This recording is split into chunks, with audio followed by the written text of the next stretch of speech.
pardon, il faudrait un jour que nous revenions sur ça. Et moi, je vous proposerai un texte, on va attendre les conditions politiques pour le faire, je vais en parler à monsieur le Premier ministre, pour revenir sur ça. Et du coup, je peux me permettre de faire, je reviendrai sur votre question, le lien sur les ultra courtes peines. Je me suis prononcé très courageusement pour la sagesse quand on m'a posé la question à l'Assemblée nationale sur la proposition de loi de M. Kervon. Si, comme vous l'avez défini, madame la sénatrice, nous parlons de très courtes peines, c'est-à-dire de peines de plusieurs jours, plusieurs semaines, on ne parle pas de plusieurs mois, de très courtes peines, pas de courtes peines, il faut qu'on s'entende sur les mots.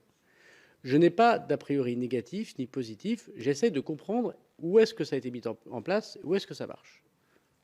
Je me retourne, et comme vous, j'ai rencontré les ministres, le secrétaire d'État au monde pénitentiaire aux Pays-Bas et le ministre de la Justice néerlandais, en Angleterre, qui ont également un système de très courte peine. Comme vous, je constate qu'ils en reviennent.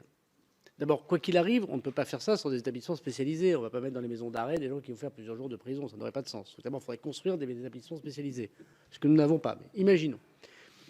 Je constate que pour eux, ils ont le même type de récidive, courte peine, très courte peine de prison classique. Donc, je ne sais pas s'il faut le faire ou pas le faire. Je dis que ça ne paraît pas évident. Donc, il faut y travailler un tout petit peu plus. Donc, spontanément, je vous dirais que je suis pour. Mais à force de regarder le dossier, je me dis, c'est pas évident. Là, vous avez parfaitement raison, c'est une question de suivi. Et moi, je pense que surtout, c'est une question de peine de justice, pas de peine de prison, forcément, prononcée dès le premier fait.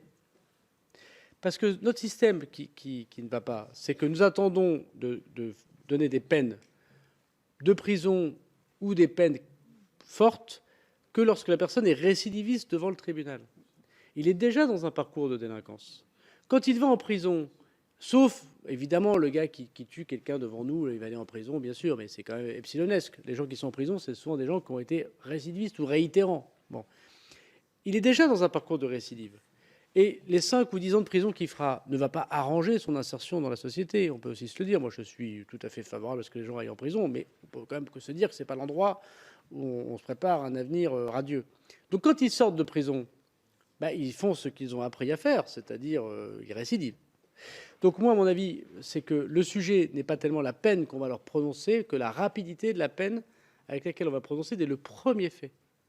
C'est pour ça que dans ma lettre, je pose la question du sursis. Faut-il garder le sursis dans le code pénal?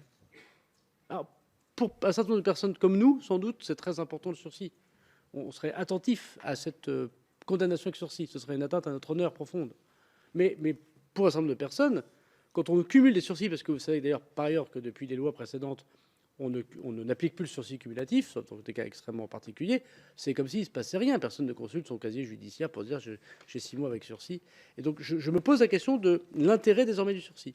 Et de manière générale, pour répondre totalement à ma question, à la question que vous posez, c'est que je pense que, et c'est ce que j'écris dans le courrier, il faut mettre fin aux 235 peines.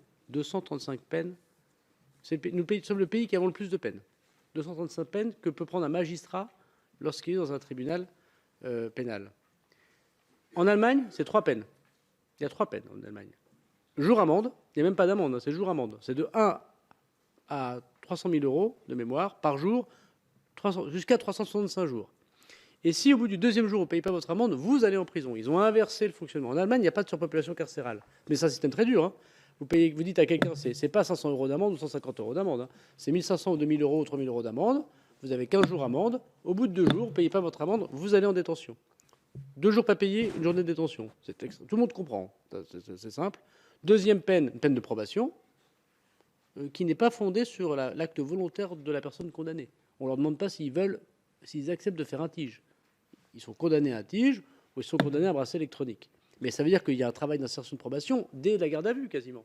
C'est-à-dire que dès la garde à vue, quasiment, les services du SPIP ou les services sociaux sont capables de dire « Ce monsieur, vous pouvez lui mettre un bracelet électronique parce que il vit tout seul, parce qu'on peut mettre des bracelets électroniques à des gens qui vont continuer à taper leurs enfants dans leur appartement, ou pour lequel on ne sait pas très bien ce qui va se passer parce qu'on ne rentrera pas dans l'immeuble, parce que les gars du SPIP, ils n'oseront pas rentrer, ou ils y vont très très tôt le matin, dans des conditions parfois très difficiles. Donc, savoir si la personne peut travailler, savoir si la personne peut avoir un bracelet électronique, un placement extérieur, c'est une enquête sociale que le procureur de la République doit connaître quand il va requérir la peine. Et les avocats peuvent plaider la peine, évidemment. Donc, une peine d'un jour amende, une peine de probation et une peine de prison. Ça, c'est l'Allemagne. Il y a 3 peines. Nous, on en a 235. Donc, il faut simplifier l'échelle des peines.